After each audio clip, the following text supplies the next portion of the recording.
Have you ever sat at a family dinner and realized in a single heartbeat that everything you believed about home might not last forever? My name is Harper Lane, and if you've ever clung to hope in a house that suddenly feels colder, then maybe you'll see a part of yourself in my story too. Some memories arrive as soft as the smell of warm bread in the kitchen. Others, the ones we try hardest to forget, can cut sharper than broken glass. The night my world changed, I was 11, sitting at our little table in Willowbrook, Oregon, with my book pressed to my chest, pretending I couldn't hear the way my parents' voices tangled in the next room. That night, family was just a word trembling on the edge of falling apart. My father, David, was the kind of man who moved gently through life, never rushing, never raising his voice. His love could steady a storm, or at least shelter me from the worst of it. But my mother, Linda, was all sharp edges and restless ambition, her heels tapping out a countdown every evening as she came home from work. I used to think she was the smartest woman in the world, always with a new plan, a new client, a new story about how life should be lived. But I'd learned to read the warning signs, the clipped tone, the narrowed eyes, the silence that crackled before the thunder. That night, as we sat around the table, I tried to make myself smaller, invisible, hoping the storm would pass me by. Linda's words were quick, cool, and precise, like the sound of glass shattering on tile. Another slow month. David, are you even trying? Her gaze slid past my father and landed on me just for a moment, but long enough to make my skin prickle. Harper set the table properly.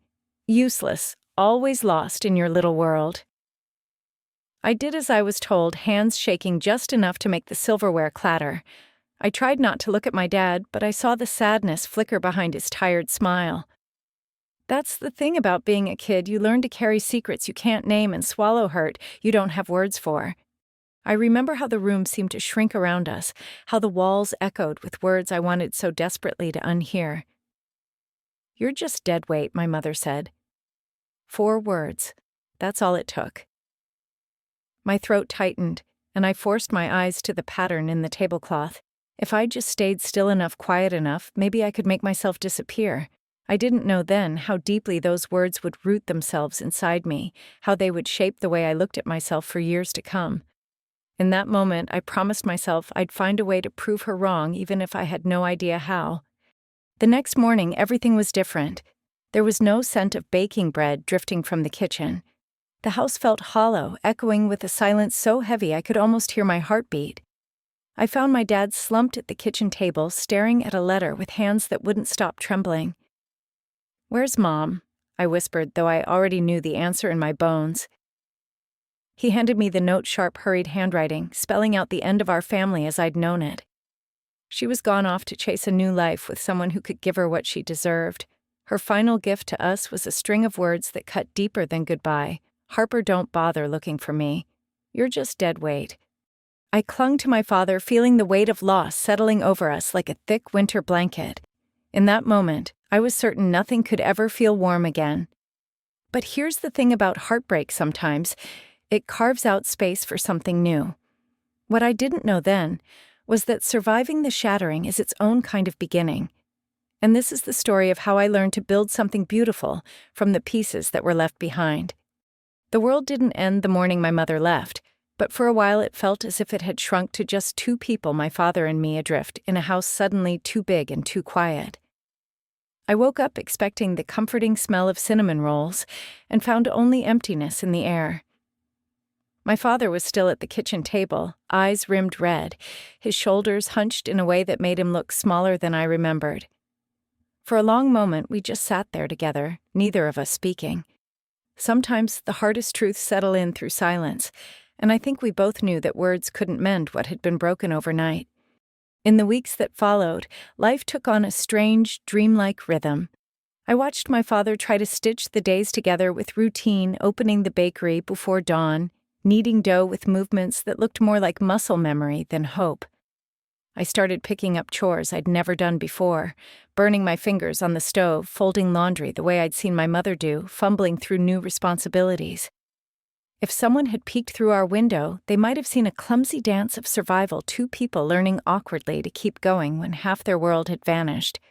It's funny how loss rearranges the furniture of your life. Suddenly, the smallest tasks felt enormous.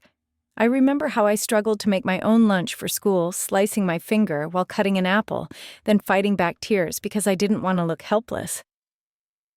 At the bakery, I'd sweep the flour-dusted floors after school, listening to the quiet clatter of pans and the gentle hum of customers chatting, their voices warm and unbothered by the storms brewing inside our walls. My father tried to shield me from the worst of it, offering tired smiles and gentle pats on the head, but I could see the worry etched deep around his eyes. At school, the whispers found me before I even opened my locker. In small towns, secrets travel faster than light, and mine was now public property. Did you hear her mom ran off? Some kids looked at me with pity, others with the kind of curiosity usually reserved for tragedies on the evening news. I became an expert at ducking questions and painting on a mask that said, "I'm fine." But inside, the loss gnawed at me in ways I didn't know how to name. Every abandoned project in art class, every missed parent at a recital became another small reminder that my life had split into before and after. Looking back, I see now that what I longed for most was safety, the feeling that someone would catch me if I fell. For a while, that feeling disappeared with my mother's footsteps. My father did his best, but there were nights when I'd hear him crying softly in his room, his grief a living thing in the darkness. I learned to tiptoe through those moments, offering comfort in the only ways I knew: a cup of tea left outside his door, a quiet hug before bed. We clung to each other, two halves of a broken whole, trying to find a new balance. There's a kind of loneliness that settles in after abandonment, a shadow that colors even the brightest days. I became wary of making friends, afraid of letting anyone too close, in case they left too. My grades wobbled, and I started missing the easy laughter I used to share with my father. Sometimes I'd find myself replaying my mother's words, wondering if I really was dead weight. Those doubts are stubborn things, aren't they? They slip into your thoughts late at night and whisper that maybe, just maybe, you deserve to be left behind. But as the seasons turned and the routine of survival became our new normal, my father and I began to discover a quiet resilience we didn't know we had. There was a Saturday when the bakery was short-staffed, and my dad handed me an apron with a look that said, "We're in this together." For the first time, I helped serve customers' nerves jangling as I rang up orders and handed out change. I stumbled, made mistakes, but by the end of the day, my dad gave me a tired, proud grin. "See, we can do hard things." That became a sort of family motto whispered between us whenever the world felt too heavy. Real-life stories like ours aren't rare.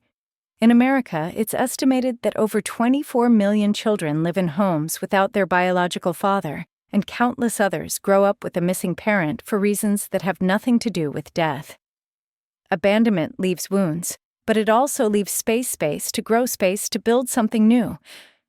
I've read about other kids who, like me, found themselves forced to become little adults overnight, learning to pay bills, take care of siblings, or just hold the family together. Our stories are quiet, mostly, but they matter. There's a lesson I hold on to, now one I wish I could have whispered to my younger self: being left behind does not make you unlovable or unworthy. It's easy to believe when someone walks out that you're the problem, that you'll never be enough for someone to stay. But sometimes people leave because of their own storms that have nothing to do with you at all. Healing means learning to stop carrying the blame for choices you never made. If I could go back, I'd tell myself that every awkward burned dinner and every shaky day at school was proof of something bigger, that I was learning to stand up even when I was scared. The world didn't end the morning my mother left. In fact, in a way, that was when my real story began. With every small victory, no matter how clumsy or slow, I was building the muscles I'd need to face whatever came next. Eventually, the ache of loss softened just enough to let in small moments of hope. There were quiet Sundays when my father and I would share a bowl of soup and talk about everything except the past.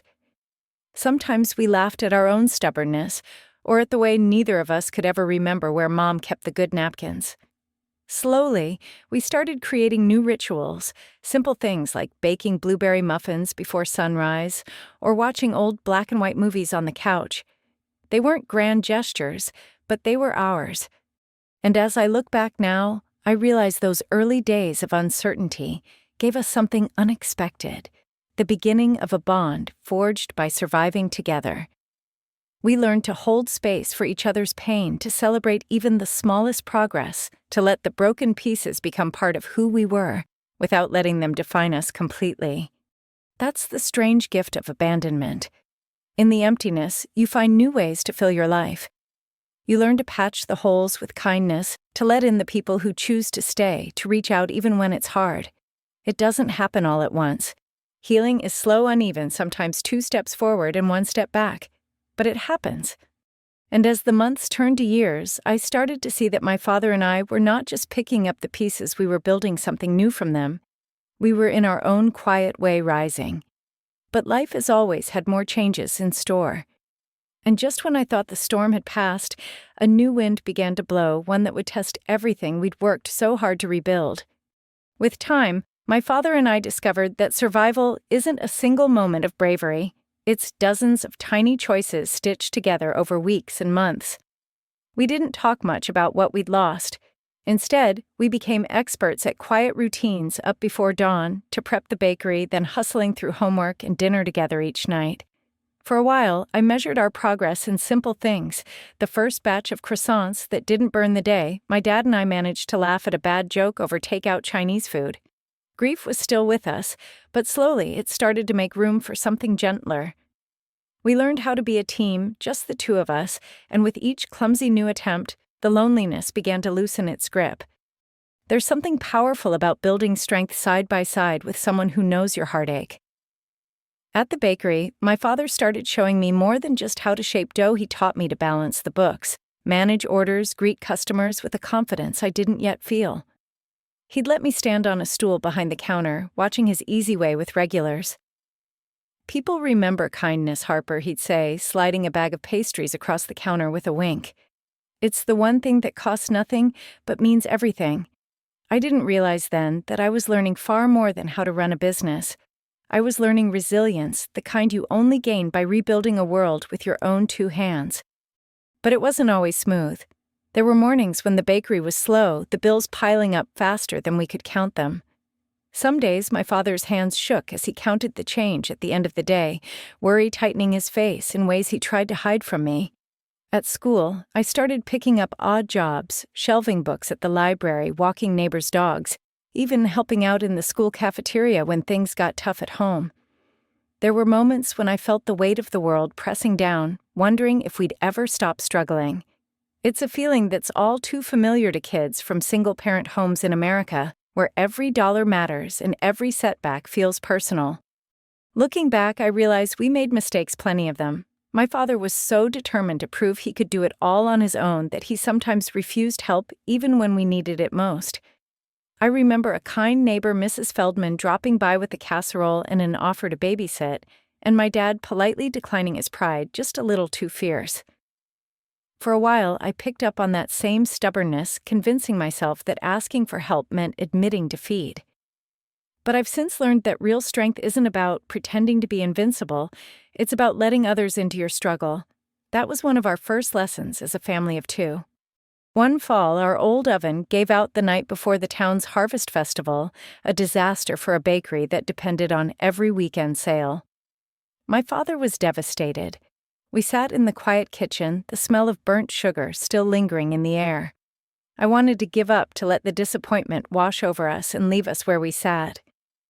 But instead, I watched my dad pick up the phone and call our friend from the hardware store, a simple act of reaching out.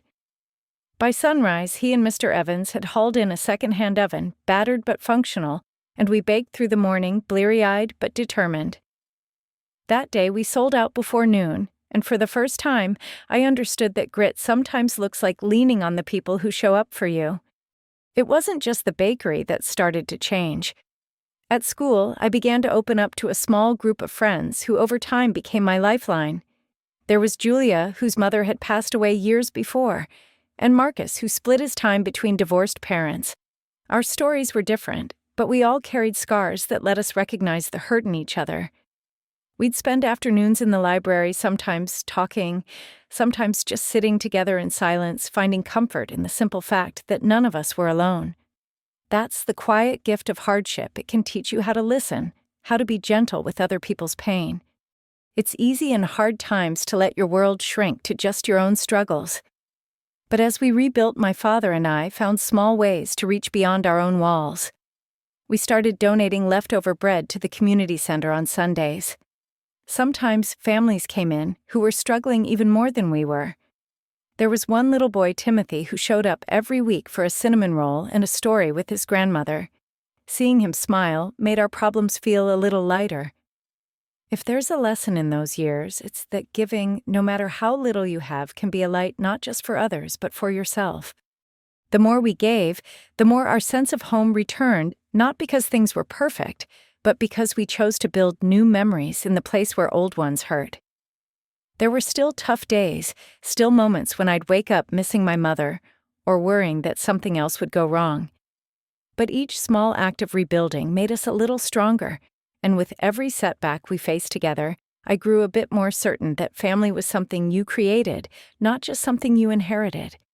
Mistakes were still part of our story, like the time I tried to help with the bakery's accounts and mixed up a deposit, or the night we accidentally overslept and missed a big order. Each error brought frustration, sometimes tears, but also opportunities to try again. My father's patience, his way of saying, "It's okay. Harper, we'll fix it together," became my anchor. Through those moments, I learned that failing doesn't make you a failure. It's what you do next that matters. One evening as we closed the shop, my father sat with me by the window, the smell of fresh bread wrapping around us. "I know this isn't the life you imagined," he said softly, "but I'm proud of how you keep showing up." That small affirmation, so simple yet so powerful, became a turning point. I started to believe in my own strength, not as something I had to prove to the world or to my mother's memory, but as something I could trust in myself. If there's one truth I'd share with anyone walking through their own ruins, it's this: strength grows in the places you least expect, especially when you choose to keep moving, keep loving, and keep hoping even after the storm. You don't have to be perfect to rebuild a life worth living. You just have to be willing to try over and over until the shape of your world feels a little more like home. And just as we were settling into this hard-won peace life, reminded us that everything can change in a heartbeat. One evening, a phone call brought news we never expected: a sudden inheritance that would force us to rethink everything we thought we knew about luck, about risk, and about what it really means to start over. Sometimes life shifts course in a single phone call. Ours came late on a rainy Thursday evening, a time when the bakery was already closed, and my father and I were sharing soup in comfortable silence. The phone's ring sounded unusually sharp, slicing through the gentle clatter of dishes. My father answered, and the voice on the other end hesitated before delivering the news. Uncle Sam, my dad's only brother, had passed away unexpectedly. My father pressed his hand over his eyes. I moved to his side, feeling the ache of yet another loss settling into our kitchen just as we'd begun to feel steady again. But there was something else. Uncle Sam had left everything: his home, his savings, his old blue truck, to my father. The sum was far more than we'd ever imagined, a life-changing amount for two people who'd been counting pennies for years. For a while, the news didn't feel real. We grieved quietly for a man we loved but rarely saw, and then slowly the reality of our new situation began to dawn. Overnight, we found ourselves with choices we'd never dreamed possible. It's a funny thing the way sudden opportunity can bring as much anxiety as relief. My father and I sat at the kitchen table, a pile of legal documents between us. Should we use the money to fix up the bakery, pay off the mortgage, invest in something new? There was a fear underneath the excitement, a kind of caution that comes from having lived with less for so long. My dad worried about making mistakes. I worried that this windfall would somehow slip away as quickly as it arrived. We took our time researching, asking questions, even meeting with a financial advisor from the next town over. That's something I learned is so common in America. When luck finds you, you're almost afraid to believe it's real. We decided to start with the bakery, our anchor and our hope. My father replaced the aging ovens, updated the storefront, and added a few cozy booths by the window. We watched regulars settle into those seats, coffee in hand, their laughter filling the new space. With the improvements, word spread, and our little shop began to draw more customers than ever before. For the first time in years, the bills didn't seem quite so daunting. My father was able to hire an extra set of hands, giving us both a chance to breathe and even dream a little. With what was left, my father considered opening a second bakery across town. The decision wasn't easy. Growth always comes with risk, and the fear of failure tugged at both of us. We debated every detail: the new location, the staff we'd need, how to make it work without losing what made our bakery special. Dad shared stories about other business owners in town who'd expanded too fast and watched their dreams unravel. He reminded me that sometimes the best way to honor a gift is to move slowly with care, respecting what you've built. It was a lesson I would carry with me for years. I saw firsthand that money doesn't erase worry, it just changes its shape. We still lay awake some nights running numbers in our heads. The difference was, now those worries came with options. My father taught me how to weigh choices, how to plan for rainy days, and maybe most importantly, how to keep your values at the center of every decision. It's something I wish more people talked about when they dream of striking it rich. Windfalls can bring freedom, but they also test your judgment and your heart. As the bakery flourished, we made it a point to give back. We donated fresh bread to the local food pantry and started sponsoring the community's youth baseball team. My father believed that generosity had a way of coming full circle, and I saw how even small acts could ripple outward. There was a satisfaction in being able to help others, in knowing that Uncle Sam's legacy was reaching beyond our own kitchen. If I learned anything during that season, it's that real abundance isn't just about what you have, it's about what you share. Of course, not everything was easy. There were days when things went wrong, an order lost a new recipe that flopped a piece of equipment that broke at the worst possible time. In those moments, it was tempting to wish for the simpler days before there was so much at stake. But my father always reminded me, every blessing has its burden, Harper. We don't have to get it perfect. We just have to keep going. There's comfort in knowing that mistakes are a part of every journey, not a sign you failed, but a sign you're growing. This new chapter brought small joys, too. For the first time, my father suggested we take a real vacation, a week on the coast, where we watched the waves and let ourselves simply rest. I'd never seen him so relaxed, so willing to put down the weight he'd carried for so long. It made me realize how much fear and scarcity can narrow a person's life, and how even a little bit of security can open up whole new worlds. Sometimes I think about other families who find themselves in similar circumstances. I've read stories of lottery winners who end up more miserable than before, or small business owners who risk everything and lose it all. The difference, I believe, comes down to community and intention. My father taught me to ask, who am I helping with this choice? Am I being true to the person I want to become? That lesson guided us through each twist and turn, reminding me that the greatest fortune is not measured in dollars, but in the people and purpose you nurture. As months passed, our lives looked nothing like they had before. We had more than we needed for the first time, but we also had a deeper appreciation for everything we'd earned and lost along the way. It's true what people say, money can't fix a broken heart, but it can make the healing easier. We'd learned to respect what we'd been given and to never take a single day for granted. By the time I turned 16, our little bakery had grown into a local favorite, and I began to see a future for myself that was bigger than I ever dared to dream. My father encouraged me to focus on school, to imagine a life that reached beyond Willowbrook. He spoke to me as an equal, teaching me about loans, investments, and how to weigh risk and reward. The confidence he gave me, rooted in trust and love, was worth more than any inheritance could buy. But even as hope blossomed, I knew life's next big change could come at any moment. Our happiness felt hard-won, and I clung to every moment of peace, grateful for the stability we'd found. Yet as we would soon discover, change, whether welcome or not, never stops knocking at the door. And sometimes the greatest tests arrive just when you think you've finally found your footing. As the years unfolded, my world slowly stretched beyond the bakery's walls. By 16, I wasn't just the baker's daughter. I was a girl balancing homework, new friendships, and the quiet pride of knowing I'd helped build something real alongside my father. The bakery was thriving, and for the first time the future didn't feel like a puzzle missing its corners. Instead, it looked like possibility, sometimes overwhelming, but always shimmering just out of reach.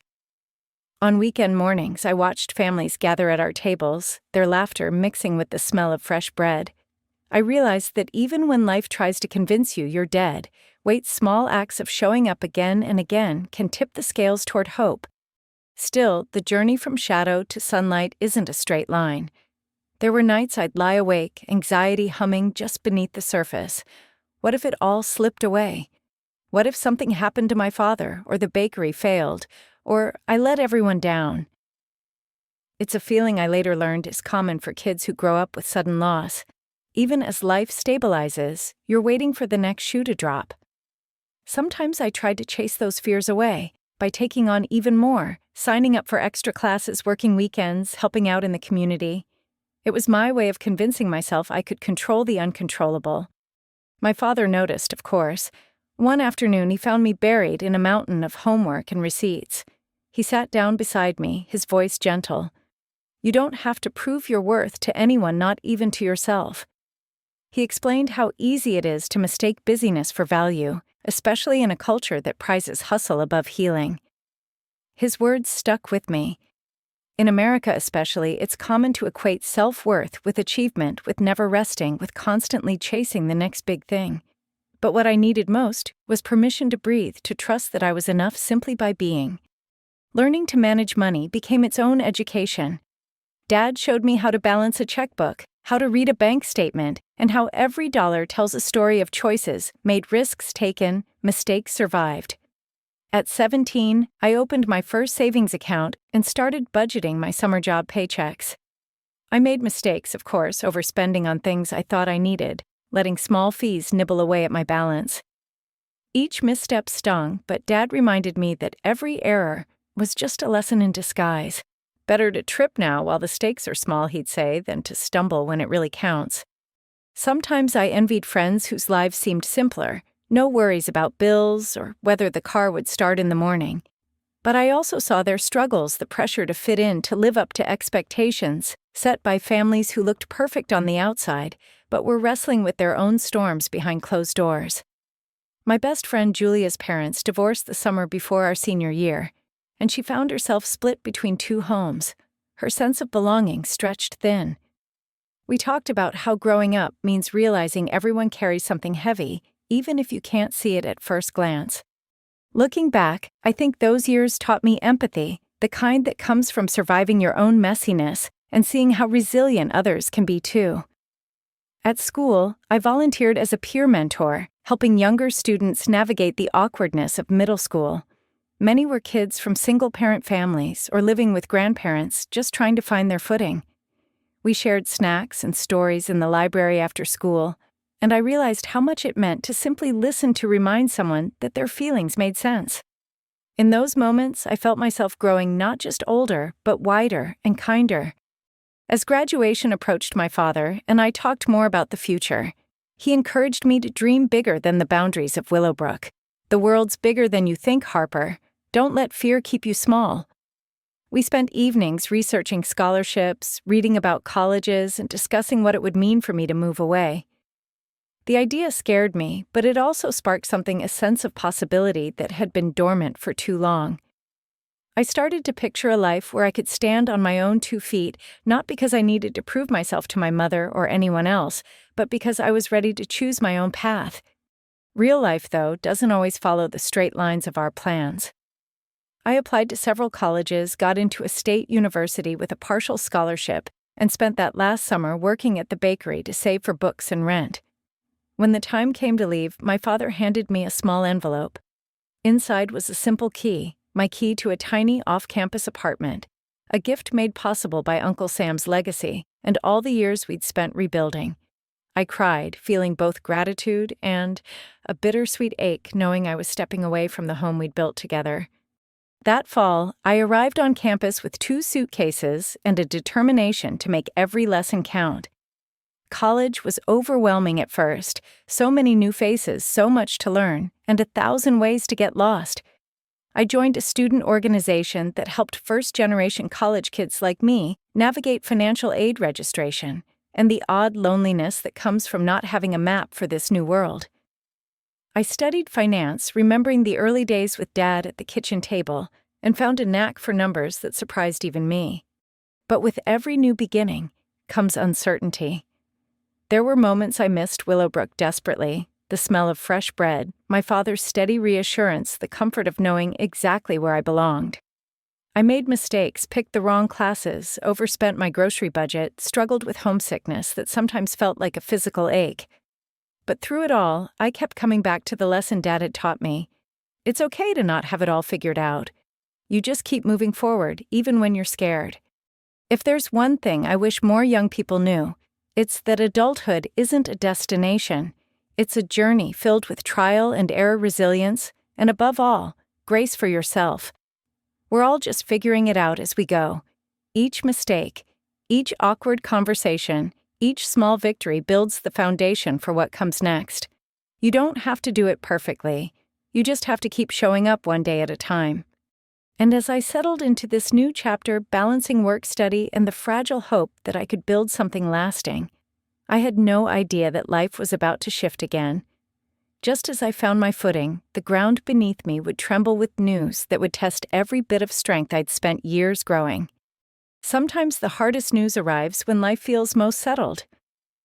I was halfway through my junior year of college, a pile of finance textbooks on the table, and my phone set to silent when my father's name flashed across the screen.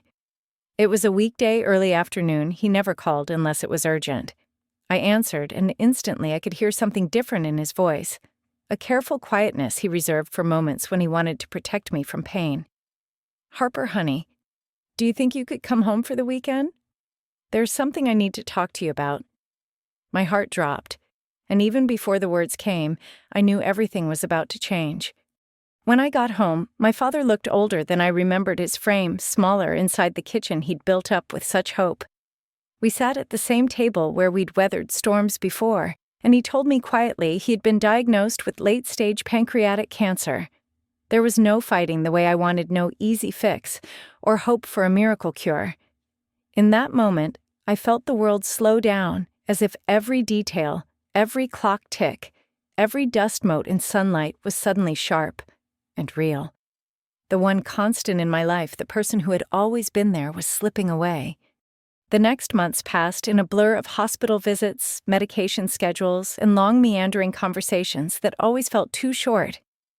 I cut back on my classes, juggling papers and care shifts, determined to soak up every story, every lesson, every smile my father could give me. Some nights he was the dad I remembered, cracking jokes, watching old movies, teaching me how to fold dough for the bakery just right. Other days, he was tired, drifting in and out of sleep, his hands squeezing mine when words were too heavy. We learned a new language of love, one made of small comfort, soft music, and the silence of just being together. Caring for someone you love at the end of their life is its own kind of heartbreak and its own kind of privilege. I met nurses and hospice workers who seemed to carry the wisdom of 100 goodbyes, reminding me that every family walks this path in their own way. I thought often of how many people in America become caregivers overnight, learning to manage appointments and medications while balancing work and grief. I found myself in new kinds of community with people at the pharmacy, the neighbor who brought soup, the old friend who sent a card in the mail. Each small gesture became an anchor, holding us together when everything else felt like it might fall apart. Through it all, my father tried to prepare me for what would come next. He gathered paperwork, showed me how to find the life insurance forms, explained the bakery's books one more time.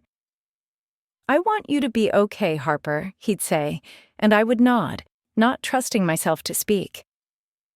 He told me about the people who mattered most, employees he hoped I would keep, customers who had become friends, the charities he wanted to support.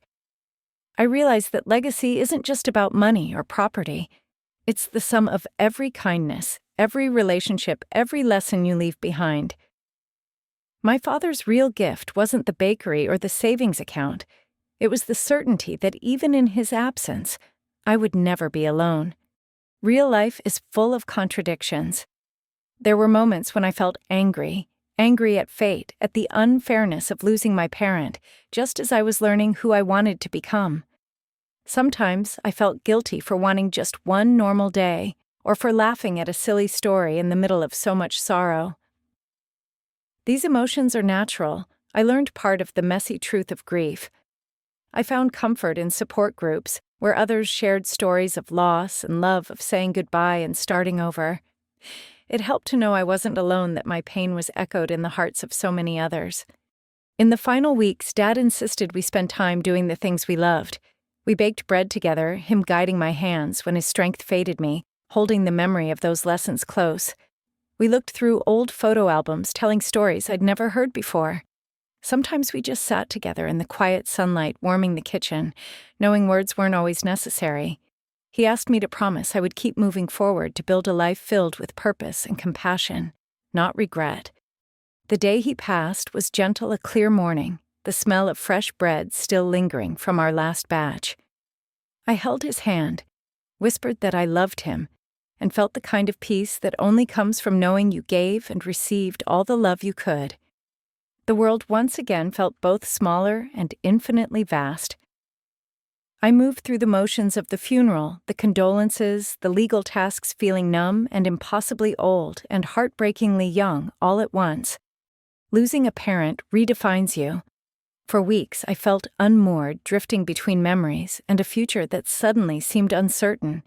I thought often of people I'd met through caregiving, each carrying their own burden, their own lessons. I learned to let grief be my companion, not my captor. Some days, it was a shadow. Other days, it brought a kind of clarity.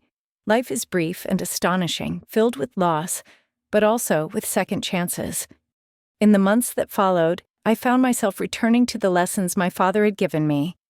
I managed the bakery's transition, honoring his wishes and supporting the team he loved. I finished my degree, step by slow step, each assignment a small act of defiance against despair. When I felt lost, I turned to the simple rituals we had built together, baking bread on Sundays, sending thank you notes to friends, tending the old rose bush in the yard. With each small act, I felt him near. If there's a lesson from this season, it's that legacy is as much about presence as it is about what's left behind. My father's love didn't disappear with him. It lived on in the routines, the memories, the community we'd built. For anyone walking through loss, I hope you know that grief and gratitude can exist together and that every goodbye makes room eventually for a new kind of beginning. I didn't know it yet, but my story was about to be upended once more. Just as I began to find my footing in a world without my father, a voice from the past would return, bringing with it memories, questions, and a test of everything I'd learned about boundaries and forgiveness. Grief, I've learned, has a way of fading into the background just enough for you to breathe again, until something or someone brings the past rushing forward. A few months after my father's funeral, I was sweeping up flour in the bakery, one slow afternoon, when my phone buzzed with a message from an unfamiliar number. The words were simple. "Harper, it's Linda. I'm back in town. Could we talk?" My hand tightened around the broom. For a moment, I thought I might have imagined it. My mother, who'd been a ghost for nearly 2 decades, wanted to meet. I spent that night awake, memories colliding her sharp heels on the kitchen tiles. The last letter she'd left the echo of dead weight that I'd worked so hard to unhear. Part of me felt an old childish hope flicker. Maybe she'd changed. Maybe she was sorry. Maybe we could stitch together something of what was lost. Another part braced for disappointment, warning me not to expect too much. It's a contradiction familiar to many who've been abandoned, the longing to be wanted battling with the instinct to protect yourself. We met at a small cafe near the river, the place nearly empty except for a teenager in headphones by the window. My mother arrived looking almost unchanged, elegant, poised, her hair swept into the same severe knot I remembered. But behind her was a girl, maybe 17, clutching her backpack like a lifeline. "This is Chloe," my mother said, her tone bright but rehearsed. "Your sister." Chloe's eyes flickered to mine, shy and uncertain. I tried to find a trace of myself in her, and for a second I felt every year that had passed pressed down on my shoulders. Our conversation tiptoed between the past and present. My mother described the years since she'd left her new life in Seattle, the end of her relationship with the man she'd chosen over us, the struggles of single motherhood with Chloe. She spoke of regret, but her words landed lightly like someone reciting a story she'd practiced in the mirror. I listened, searching her face for cracks in the mask, something real and raw. Chloe barely spoke, picking at a muffin and glancing up at me through a fall of dark hair. I wanted to reach out to bridge the gap between us, but I felt clumsy and unsure where to start. Afterwards, I walked home along the river, the winter air sharp and cleansing. I replayed every detail, my mother's careful apologies, Chloe's silence, the way my heart had squeezed when Mom asked if we might try to be a family again. I knew this was a crossroads. Real life, I'd learned, rarely gives us clean breaks or easy reunions. The wounds of abandonment don't disappear because someone says I'm sorry, but they can begin to heal when you let yourself feel the pain, when you risk opening the door just a crack to see what's changed. In the weeks that followed, we tried awkwardly to build something new. I invited Mom and Chloe to the bakery, after hours showing them the photos of Dad that lined the wall, letting Chloe roll out dough while I shared stories of the childhood she'd missed. Sometimes it felt almost normal, 3 women in a warm kitchen, laughter echoing between us. But other times, old hurts bubbled up. My mother would comment on the decor or the menu, her voice laced with the old impatience. I noticed how quickly I tensed, how easily her words could bruise even now. For Chloe, everything seemed overwhelming. She was finishing her senior year, still adjusting to a new school, in a town where everyone seemed to know her mother's story. She struggled with her classes, and I found myself helping her with math homework at my kitchen table, just as Dad had done for me years before. In those moments, I glimpsed the loneliness behind her bravado, the same loneliness I'd carried for so long. We bonded over small things, a favorite band, a shared taste in cinnamon rolls, the awkward dance of learning to trust someone new. I began to realize that healing doesn't mean pretending the past didn't hurt. It means making space for new experiences, new people even when you're scared. For me, that meant learning to see my mother as more than the woman who left. She was complicated, full of pride and insecurity, capable of both wounding and loving. I started to understand that forgiveness, if it came, would be a process, not a moment, a series of choices to soften, to listen, to let go of the hope for a perfect apology. Real-life reunions are messy. I talked with friends who had reconnected with estranged parents, each with their own blend of hope and disappointment. Some found peace. Others learned to love from a safe distance. What mattered most, they said, was setting boundaries, deciding what you were willing to give and what you needed to protect. I thought about my father's lessons, his quiet strength, his belief in second chances tempered by self-respect. I knew I could try to rebuild a relationship, but I didn't have to lose myself in the process. One afternoon, as the sun slipped behind the bakery's awning, Chloe and I sat together kneading dough in companionable silence. She looked up suddenly, her eyes wet. "Do you think it ever gets easier? All this family stuff." I squeezed her hand, thinking of my own journey. "Maybe not easier," I said softly, "but you get stronger, and you learn that you're allowed to take things at your own pace. If there's a lesson I want to share, it's this: when ghosts from the past return, you get to choose how much space they take in your life. You can listen, you can forgive, you can try again, but you don't have to forget the pain or pretend it didn't matter. You're allowed to protect your heart, to set boundaries, to heal on your own terms." Of course, not all reunions stay gentle. Sometimes old patterns reemerge, resentments surface, and new tensions rise. Just as I thought we might settle into a delicate peace, my mother's true intentions began to show her curiosity about the bakery questions, about money hints that the past could be rewritten with just a little generosity on my part. I felt a knot form in my stomach, a warning that the journey ahead would test the boundaries and self-worth I had fought so hard to build. Looking back, I can see that the peace between my mother Chloe and me was always fragile, like a loaf that looked golden on the outside, but would collapse with the slightest pressure. At first, it was small things: my mother's subtle questions about the bakery's finances, her comments about how hard life had been for her, the way she'd drop hints that family helps family. I tried to brush them off, wanting so badly to believe that maybe, just Maybe her return was about more than need. But deep down, a familiar wariness flickered to life, a sixth sense that comes from years of navigating disappointment. It started one rainy afternoon when Mom showed up unannounced at my apartment, Chloe trailing behind with an embarrassed shrug. My mother paced my tiny living room, her eyes skipping over my modest furniture, landing on the framed photo of Dad and me by the window. "You've done well for yourself, Harper?" she said, her voice sweet, but edged with something sharp. "I heard you own the bakery now and more than one property if the rumors are true." I nodded, already feeling my guard rise. She smiled, that old, practiced smile.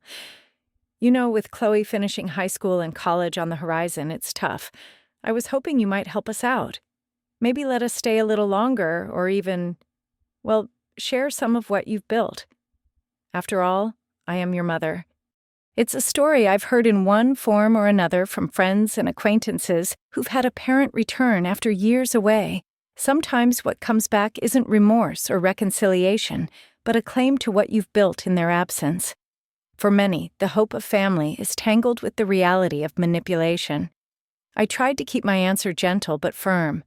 I'm glad to help Chloe with her transition. But Mom, these properties, this bakery, were built through years of hard work with Dad. I can't just give that away. Her face changed in an instant, her expression hardening. "You're selfish," she spat, "after all I've been through." For a while, I wavered, my old people-pleaser instincts wrestling with the wiser grown part of me that Dad had taught to stand firm. Chloe, caught in the middle, grew quieter, spending more time at school or with friends, her presence at the bakery dwindling. I could feel the tension building like a summer storm waiting to break. My mother began to spread stories around town, subtle at first, then sharper, that I was ungrateful, that I refused to help my own family, that everything I had was because of her. In a small community, whispers travel fast. I'd walk into the grocery store and see people glance away, their smiles a little too polite. The pressure mounted. One day, a social media post from my mother appeared, a carefully worded plea about a daughter who won't lift a finger to help her struggling family, painting herself and Chloe as victims. The comments were swift and often cruel, from strangers and acquaintances alike. "How could you turn your back on your mother?" one wrote. "Blood is thicker than water," said another. For a while, I doubted myself. Was I being cold-hearted? Was it wrong to draw a line? But as I lay awake at night, I remembered the years my father and I spent rebuilding our lives brick by brick, every loaf of bread, every late-night balancing of the books. None of that had come easy. It wasn't about money. It was about respect, about honoring the work and love we'd poured into a second chance. I realized then that helping someone doesn't mean letting them take everything you have.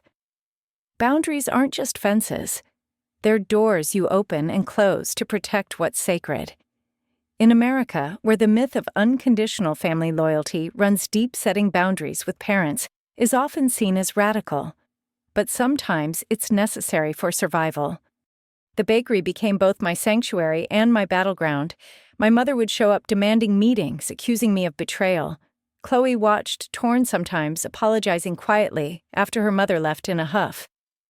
I started seeing a therapist, something I once thought was only for people with real problems. She helped me understand that my worth wasn't tied to my mother's approval, that loving someone doesn't require surrendering your self-respect. She taught me scripts to use. That doesn't work for me, or I need some space. They felt stiff at first, but slowly I found my voice. The real turning point came when my mother stopped paying her share of the bills for the apartment I'd let them use. The unpaid utilities notices started piling up, and when I finally confronted her, she scoffed, "You have more than enough, why should I pay?" That's when I realized that boundaries are not only about what you say yes or no to, but also what you're willing to enforce. With a heavy heart, I served her an eviction notice, knowing that sometimes protecting your peace means closing the door, even on people who share your blood. Through it all, Chloe and I maintained a fragile connection. One evening, she showed up at the bakery, after closing eyes puffy from crying. "I'm sorry for everything, Harper. I never wanted this to happen." I hugged her tight, reminding her that our story wasn't over, that she could always come to me when she needed help or simply a place to belong. I wanted her to know that boundaries with one person didn't mean shutting out love from another. If there's a lesson in all of this, it's that manipulation often masquerades as love, and entitlement can wear the mask of family. True connection is built on respect, honesty, and mutual care, not obligation or guilt. You can offer kindness without surrendering your safety. You can forgive without forgetting. It's a balance that's hard-won and precious. Setting those boundaries was the hardest thing I'd ever done, but it was also the most freeing. I saw in my own story the stories of countless others, children of complicated families, survivors of emotional wounds, people who have learned to say, "This is where I end and you begin." And I saw, too, that even in the aftermath of conflict, it's possible to build something new, a life rooted in self-respect and relationships that grow slowly with patience and care. Of course, life isn't done testing us. The situation with my mother grew more intense, and soon it was clear that only a legal solution would truly allow me to reclaim my peace. As I prepared to take the next step, I wondered if I had the strength to see it through, or if once again my past would try to claim more than I was willing to give. Taking my mother to court was something I never imagined would become part of my story. Even after all the manipulation, the unpaid bills, the way she twisted our shared past, a part of me clung to the hope that things would resolve quietly. But after months of conflict, her ignoring eviction notices the mounting debt, the whispers around town, I realized I had no choice. My therapist gently reminded me that sometimes the right thing isn't the easiest thing. It's the thing that lets you breathe again. So with my hands shaking, I scheduled an appointment with a local attorney and gathered every document I could find: the unpaid bills, the texts, the agreement she'd broken. The legal process was slow and unfamiliar, layered with paperwork and meetings. I was grateful for my lawyer's patience as she walked me through every step. She explained that in America, family cases like this are heartbreakingly common: grown children forced to stand up for themselves when parents refuse to respect boundaries. Each time I signed a form or attended a mediation session, I fought off a wave of guilt. I worried how Chloe would feel and how our small community would judge me. But the truth was, I was doing what I needed to do to protect the life my father and I had built. The day of the court hearing, I woke early, my heart pounding. The courthouse felt colder than I expected, its beige walls and hard benches amplifying my anxiety. My mother arrived looking fragile but resolute, while Chloe trailed in, behind her eyes cast downward. I kept replaying my reasons in my mind. This wasn't revenge, it was self-preservation. I wanted to help Chloe if I could, but not at the expense of my sanity or the security I'd fought so hard to build. Inside the courtroom, my mother's story was familiar: tears, claims of hardship, the implication that I owed her something for giving me life. She painted herself as the victim, and I could see the confusion flicker across the judge's face until my lawyer spoke. Calmly, she presented the timeline of abandonment, the rent-free months, the bills, and the social media posts that tried to turn the town against me. When she revealed that my mother had her own income from a rental property in another city, the judge's demeanor changed. For the first time, it felt like someone in authority could see the truth, not the story my mother spun, but the reality I had lived. Hearing the judge's decision was both a relief and a sorrow. He ruled in my favor, ordering my mother to vacate the apartment, pay back a portion of what she owed, and respect a no-contact order unless Chloe initiated communication. The weight I'd been carrying slowly began to lift, but in its place was a bittersweet ache. I looked over at Chloe, tears streaking her cheeks, and realized that every victory comes with a cost. The stories we tell about justice rarely talk about the loneliness that follows. In the weeks after the town's whispers shifted, some people reached out with quiet encouragement, others kept their distance, uncertain where to place their sympathies. I found comfort in the support of my closest friends and the bakery regulars who saw me for who I was, not just for the headlines. Chloe wrote me a letter, heartfelt and trembling with regret, saying she hoped we could find our way back to each other when things settled. I wrote her back, promising she'd always have a place with me whenever she needed it. Looking back, I see that legal action wasn't just about property or money, it was about reclaiming my self-respect. So many people struggle to draw firm boundaries with loved ones, especially when history and hope make us long for reconciliation. I've heard from others in support groups, people who had to distance themselves from toxic family members to finally breathe freely. We don't talk about this enough, that you are allowed to say enough to anyone, even someone who shares your blood. I learned that boundaries are an act of love, not only for yourself, but sometimes for the other person too. Without them, resentment grows like weeds, choking out every good memory. With them, there's a chance maybe not for reconciliation, but for honesty, for clarity, for the freedom to choose how you want to live. I learned that real strength isn't loud. Sometimes it's quiet and steady, the voice that says, I will not let the past define me any longer. For those facing similar crossroads, know that you're not alone. The pain of holding your ground, of disappointing others, is real, but so is the possibility of healing, of finding your own community, of building a future that reflects your deepest values. Sometimes we inherit cycles of hurt, but we can also choose to break them. We can write new stories for ourselves, rooted in dignity and hope. With my mother and Chloe gone, the apartment felt emptier, yet lighter than it had in months. I spent more time at the bakery, pouring my energy into fresh recipes and neighborhood events, slowly rediscovering joy in the work I'd once shared with my father. The ache didn't vanish, but it softened, making space for gratitude and a cautious optimism. Life, I realized, would never be perfectly tidy.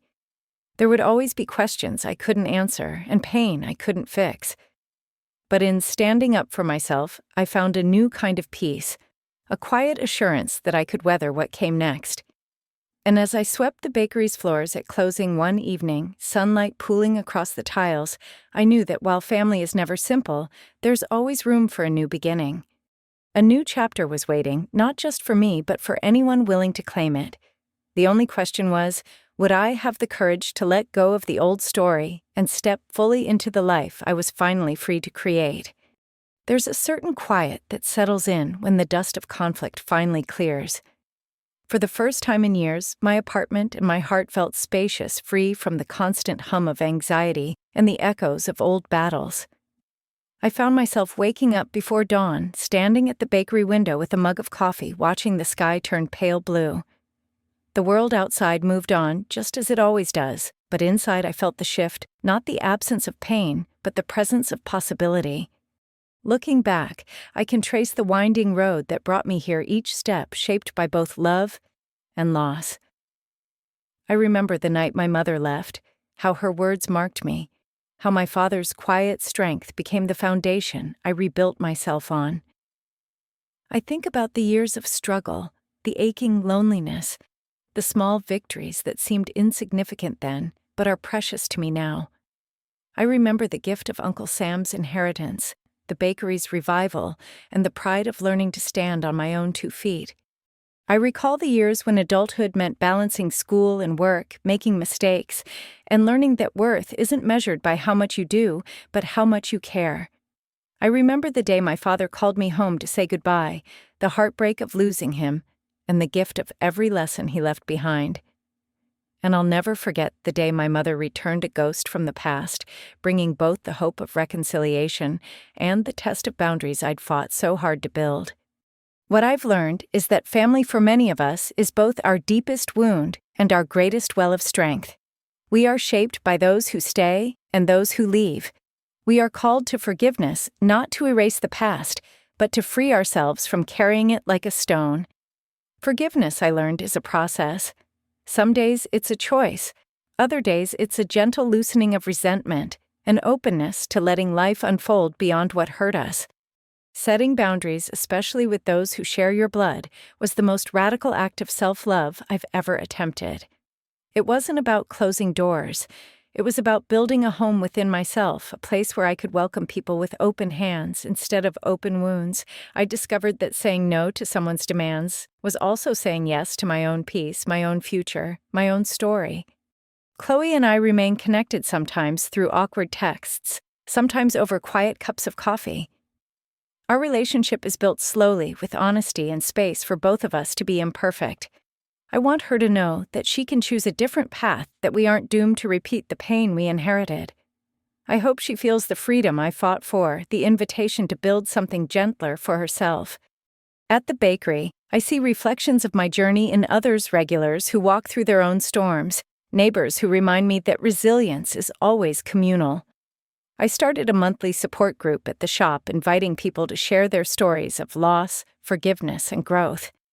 The circle is small, but growing proof that when we tell the truth about our lives, we give others permission to heal too. So what's the lesson I'd offer now that the story is written in these pages and in the lines of my own life? It's this: you are not the sum of the hurts you've endured, nor the mistakes of those who left. You are the choices you make, the boundaries you draw, the love you allow in.